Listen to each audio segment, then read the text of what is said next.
안녕하세요. 법률사무소 윤쌤의 허인규 변호사입니다. 오늘은 오랜만에 그 세금에 대한 문제 한번 정리하려고 하는데요.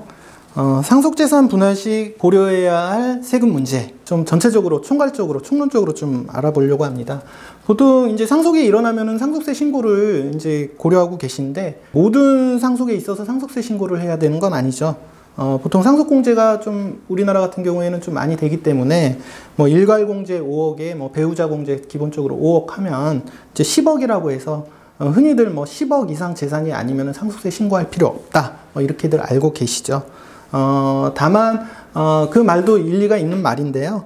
꼭 상속세뿐만 아니라 그 상속재산 분할 협의 과정에서 상속세 외에 뭐 증여세나 양도세가 발생할 수 있는 특수한 경우도 있기 때문에 그런 점 좀 설명을 드리고, 그리고 기본적으로 10억 이상 재산을 상속받으신다라고 하면 기본적으로 상속과 세금에 대해서 좀 알고 계셔야 되기 때문에 간단히 이 영상 마련을 해봤습니다. 먼저 이제 상속세에 대해서 좀 말씀을 드리겠는데, 이 상속세의 특징을 보면 상속 재산에 이제 부과하는 세금입니다. 그 기준이 상속인이 아니라 내가 받는 사람 입장이 아니라 주는 사람 입장에서 피상속인의 전체 상속재산에 부과하는 재산이기 때문에 그 내가 상속재산을 많이 받든 적게 받든 기본적으로 상속세 납부 의무가 있습니다. 그리고 연대 책임도 있죠. 내 것만 내는 게 아니라 다른 사람 분까지도 내야 될 그런 사안인데, 단 중요한 것은 그 연대 책임의 한도가 각자 받았거나 받을 상속재산의 가액 한도라는 의미입니다. 이 말을 좀 풀어서 보면, 이 연대 책임의 의미를 보면 사안을 보면 쉽게 이해하실 수가 있는데요. 만약에 이제 상속인이 A, B, C 자녀 세 분만 있고 상속재산이 30억이다. 그래서 상속재산을 각각 10억, 10억, 10억씩 받았다 라는 전제에서 상속세가 12억이 나왔다라고 이제 전제를 해봅니다. 물론 이 정도 재산에 이 정도 상속세가 나올 리는 없지만 이 연대 책임을 좀 이해시켜 드리기 위해서 가정을 해봤습니다. 그래서 상속세가 12억이 나오면 각자 받은 게 이제 균등하게 받았기 때문에 4억, 4억, 4억씩 이제 내야 되는데, 전체 12억에 대해서 연대 책임이 있는 게 아니라 각자가 받을 재산, 가액 한도이기 때문에 각자 10억씩 받았으니까 그 연대 책임의 한도는 10억 한도가 된다. 즉 만약에 A의 연대 책임 한도가 10억이고 이 10억이라는 거는 국세청 입장에서 모든 상속인한테 연대 책임을 물을 수 있으나 그 사람이 받은 10억 한도 내에서만 체납 처분을 할 수 있다. 이런 내용으로 이해하시면 되고요.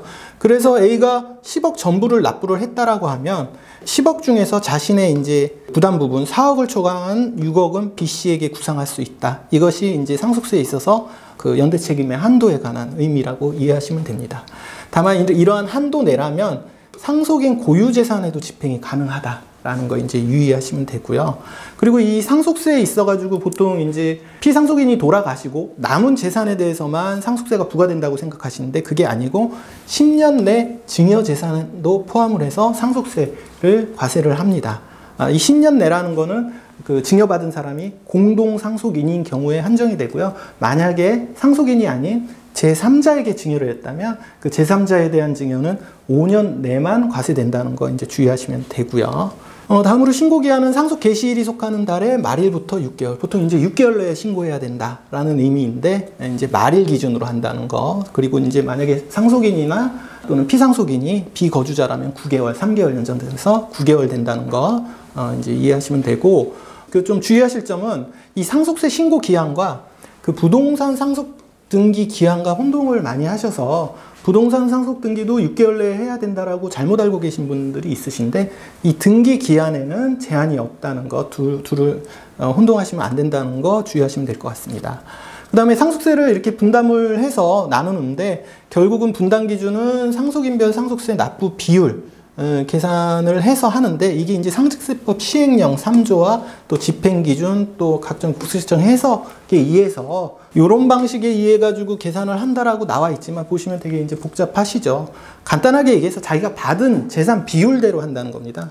각자가 받은 재산 비율대로 상속세가 전체 상속세 중에서 내가 받은 재산 비율대로 해서 이제 납부를 하시면 되고, 그거는 내부적인 정상 기준이 될 뿐이고, 앞에서 말씀드렸다시피 연대 책임이 있고 그 연대 책임은 내가 받은 재산 한도 내에서 있다는 거 구별해서 생각하시면 되고요. 그런데 이제 말씀드린 대로 그 증여재산까지 상속세 과세 표준에 넣기 때문에 이런 사전 증여가 있는 경우에는 증여세 산출세액을 공제를 합니다.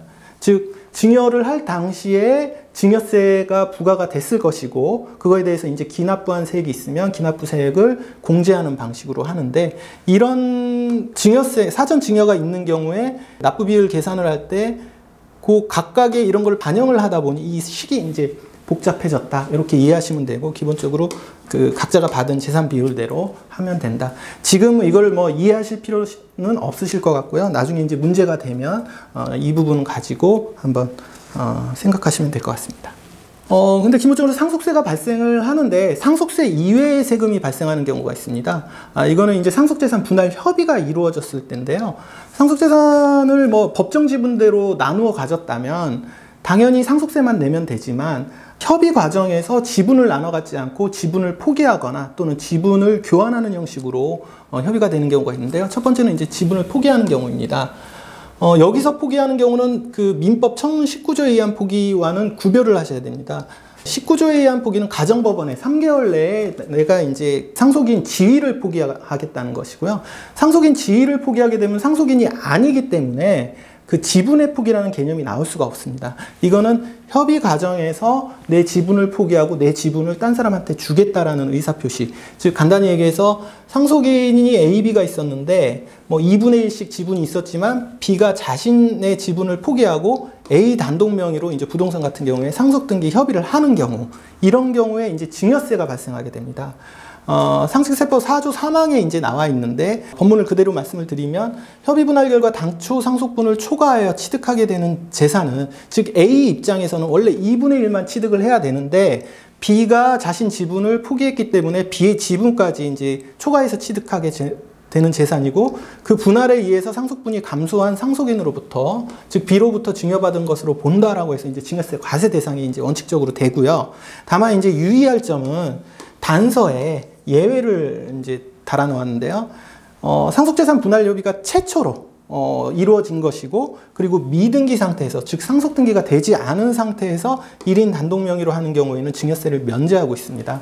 즉 원래 이제 상속이 일어나면 각자 법정 상속분대로 상속인 중에 1인이 법정 등기를 할 수가 있는데, 그런 등기가 되지 않은 상태에서 최초 협의를 하게 된다면 그거에 대해서는 이제 증여세를 물지 않고요.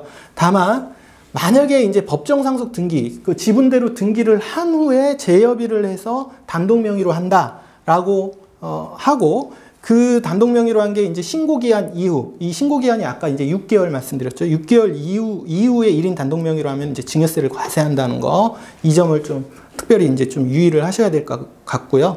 그러니까 이제 가능하면은 웬만하면은 협의가 이루어지기 전에 1인이 법정 지분으로 그 등기하는 그 절차는 진행하시지 않는 게 좋다라는 점 이제 말씀드리겠습니다.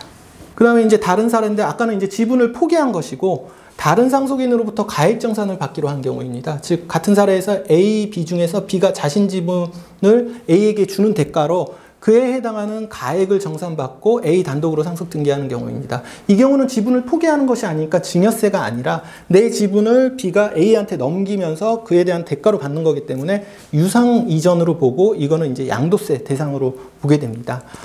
유의할 점은 상속 개시일로부터 6개월 안에 이전 시에는 양도 차익이 없다. 이게 무슨 말이냐면은 양도세라는 것이 이제 취득 가액과 양도 가액의 차익에 대해서 이제 과세를 하는 세목인데요.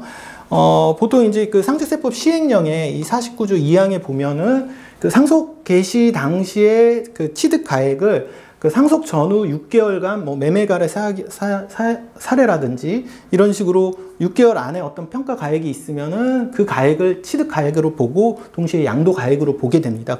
그러다 보니까 양도 차익이 없다는 거죠. 양도세가 발생하지 않는다.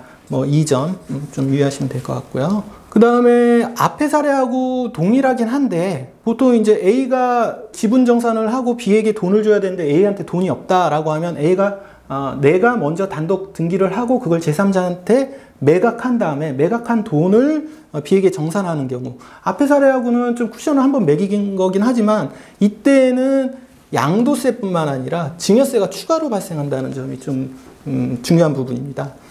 그 B에게 현금 정산한 부분은 증여세가 부과가 되는데 그 이유는 뭐냐면 일단 A에게 단독 등기될 때 상속 지분이 확정된 것으로 보고 확정된 다음에 돈을 지급하는 거는 이제 증여로 보겠다라고 해서 사주 사망이 본문이 적용되는 거죠. 상식적으로 생각할 때는 아니 내가 직접 정산하는 거나 이걸 팔아서 정산하는 거나 무슨 차이가 있느냐라고 생각하실 수 있지만은 법문상 이거는 어쩔 수 없이 이제 증여세가 부과가 된다는 점 유의하셔서 하시면 될 것 같고요. 그리고 마찬가지로 제3자에게 매각한 부분은 양도세가 부과가 되는데 이 경우에도 6개월 내의 양도 시에는 역시 양도 차익이 없으면 동일하게 될 것입니다.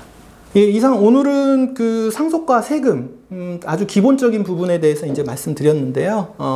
뭐 상속을 하면서 세금 문제에 대해서 상당히 많이 이제 고민들을 하시는 분들이 있으신데 이 영상이 많은 도움이 됐으면 좋겠습니다. 예, 오늘은 상속과 세금에 대해서 전체적으로 한번 살펴봤습니다. 이와 관련해서 좀 궁금하신 점이 있거나 필요하신 부분이 있으면 언제든지 저희 사무소로 연락 주시면 감사하겠습니다. 저는 다음 시간에 뵙겠습니다. 감사합니다.